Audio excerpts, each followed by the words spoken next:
Hi, I'd like to share a classical learning principle with you today that I recently just found myself thinking about a lot for various reasons that I'll get into, and that is schole, S-C-H-O-L-E, schole, which literally means leisure. It's Greek for leisure. Another way of thinking about schole is undistracted time to study the things most worthwhile. It's restive, contemplative learning.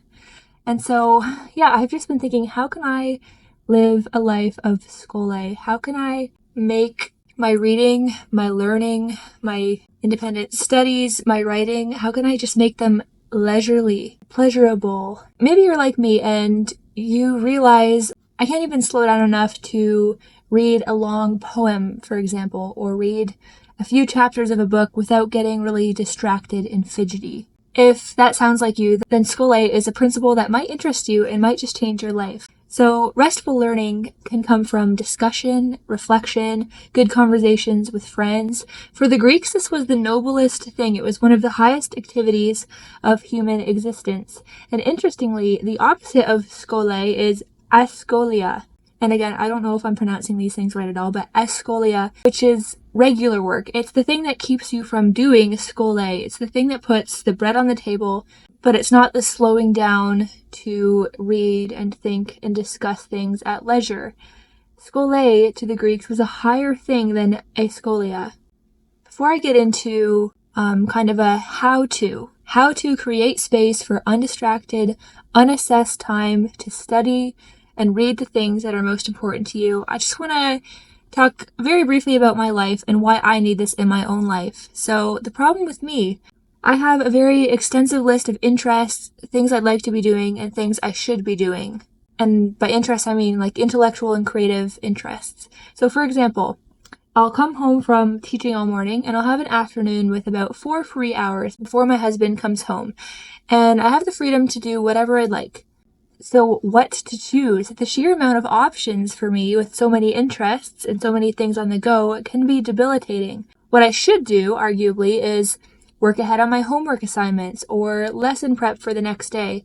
What I want to do is read my very, very good book that I've been reading, or write a few more chapters of my novel, make a piece of art based off of a book, do some independent study Latin, study Dutch, study art, or maybe I want to film and edit a YouTube video. What I can rarely do is dedicate all 4 of those hours to one thing. So I'll decide to do a number of things. I'll say, okay, first I'll do 1.5 hours of homework, then I'll read until inspiration hits, and I want to write, and then I'll write as long as the words keep flowing.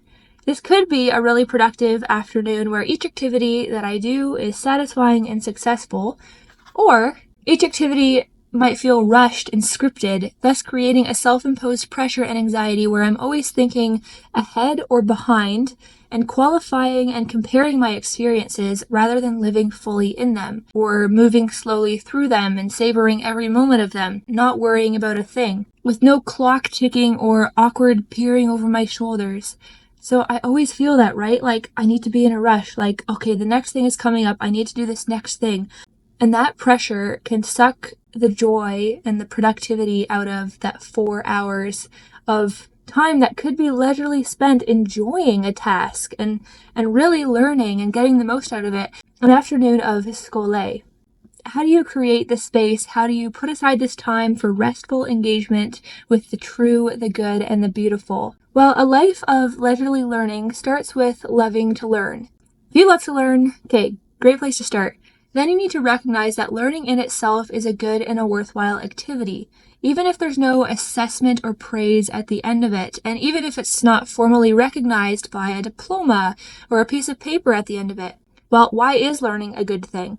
I believe that we are created to know, to understand, to apply our knowledge and understanding for the glory of God and the good of our neighbor. We have intelligent, rational, creative minds for a purpose. Using them well through learning and applying what we learn makes us more human. It makes us more fully human. That's who we are. Then, once you recognize that, you need to prioritize learning for its own sake in a busy world with a busy life full of demands and duties. So carve out a portion of each day for schole, starting with what is possible to do without shirking your responsibilities or neglecting your relationships, but having the goal of increasing the amount of schole in your life over time. So build it in wherever you can, whether that's on weekends or holidays or on vacation. Seek it where it may be found, seize the opportunities, and then share your experience with schole and how it is bettering your mind and soul with those closest to you, so that they can have kind of an appreciation and a respect for your time and allow you this pleasure and might even seek it for themselves. Imagine you and your partner embarking on schole together, where you study a common interest together, you learn it slowly, you pore over it, you discuss it together, you enjoy it together. Or if you don't have the same interests as your partner, you still create a quiet space in your home where you take an evening or an afternoon to pursue your individual passions quietly, side by side. No to-do list clouding your mind, no thing on the agenda next that's going to make you be rushed and distracted as you're embarking on this learning. So if you have a free hour, how do you get the most out of it? Free hours is even better than free hour. 1, you need quiet. 2, you probably need solitude. Though it's not strictly schole to do this in solitude, you can do it with another person. And 3, you need one-mindedness. That means one focus, one task, one goal, plus the freedom to pursue it to the maximum, unhindered, unrestrained.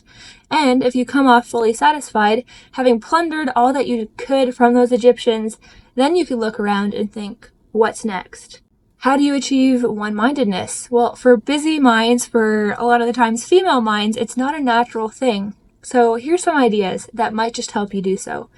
Have designated spaces for specific tasks. Spaces that are comfortable and quiet, that have the tools and resources you'll need for that task. For example, I have a place where I do my homework. So when I'm sitting there, my mind and body prepares to do homework.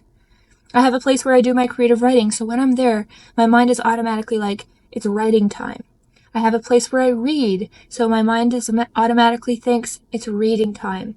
These are distraction-free zones. Another tip is to designate days, not hours, to certain tasks. So instead of having every afternoon of the week where you have 4 or 5 things on the agenda every afternoon, instead, on Monday afternoon, you do schoolwork only, for example, and on Tuesday afternoon, you do writing. Well, this is speaking to myself. Thursday afternoon is schoolwork again. Friday afternoon is independent study. The evenings is pleasure reading.